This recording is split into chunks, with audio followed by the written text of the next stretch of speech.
Ego has a plan to defeat England, who is being coached by one of his longtime rivals, and all of this starts by changing the number 1 and the number 2 players in Bluelock's Japan. We can already see the beginning of this plan through one major decision. Rin is no longer in the lineup. But what truly confirms it is Shido becoming the new number 1 of the team, seemingly replacing Rin entirely. And the reason behind this change may have already been confirmed only a few chapters ago. Ego Synchronicity. Shido is an extremely polarizing character, not only for the viewers of the series, but for his own teammates. This has made it extremely difficult for Bluelock to combine with him. Usually, people have two reactions when it comes to Shido. They either become influenced and overwhelmed by his ego, or they clash with him and directly oppose him. Now, when we add Ego's recent explanation that finding compatible egos is necessary to producing a true chemical reaction, Ego's decision to make Shido the number 1 player becomes increasingly difficult to understand.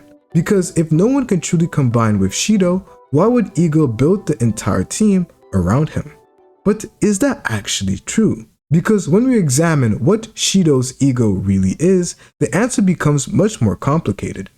Shido possesses what I would describe as a self-expression ego, and he explains it best during his internal monologue in the U20 match. Shido doesn't score goals because he simply enjoys scoring. To Shido, scoring is proof that he exists.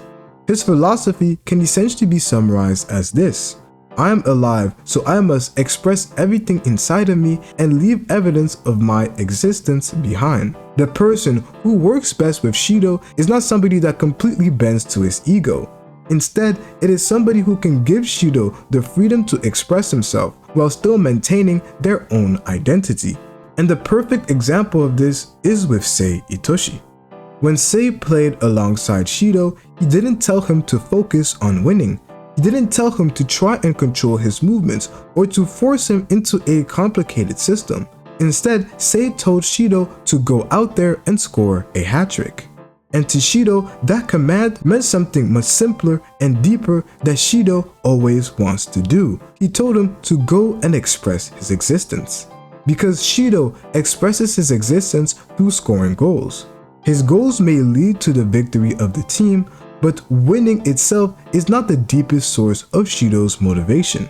This is why, in order to create a winning chemical reaction with Shido, you cannot completely bend to him, but you can't also completely try and control him. The philosophy behind Shido's movements and behavior comes down to this central idea: all humans exist to leave behind a record of their existence.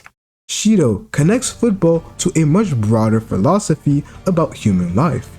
People leave behind children, they leave behind their works, they leave behind their memories, accomplishments, their legacy.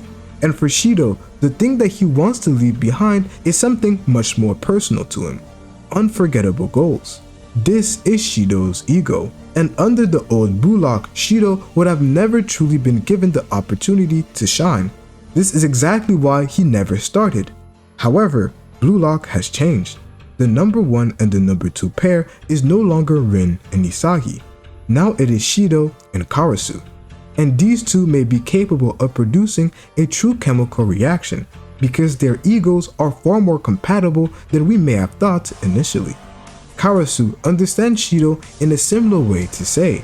This isn't to say that Karasu has the same ability as Sei, not even close. What Karasu understands is something that may just be as important for him to work alongside Shido: distance. Isagi describes Karasu as this: an independent player with a strong sense of balance. Karasu can remain himself while working with another person. Unlike Rin, who would naturally clash with Shido, and unlike Isagi, who would attempt to understand and devour Shido to create his own goal, Karasu doesn't need to completely control Shido. Instead, Karasu naturally asks himself this one question: how can I make this powerful ego function within the team? And we saw a glimpse of this during the match against France when Karasu said this: making sense of Shido's powerful drives and imagination to work with him is something only I can pull off. Karasu understands that attempting to control Shido is impossible because controlling Shido would go directly against his ego. Instead, Karasu has to understand Shido's impulses and position himself at the correct distance. He must know when to move closer to him, when to avoid being influenced by Shido, and when to support Shido's creativity just like Sei did in the past.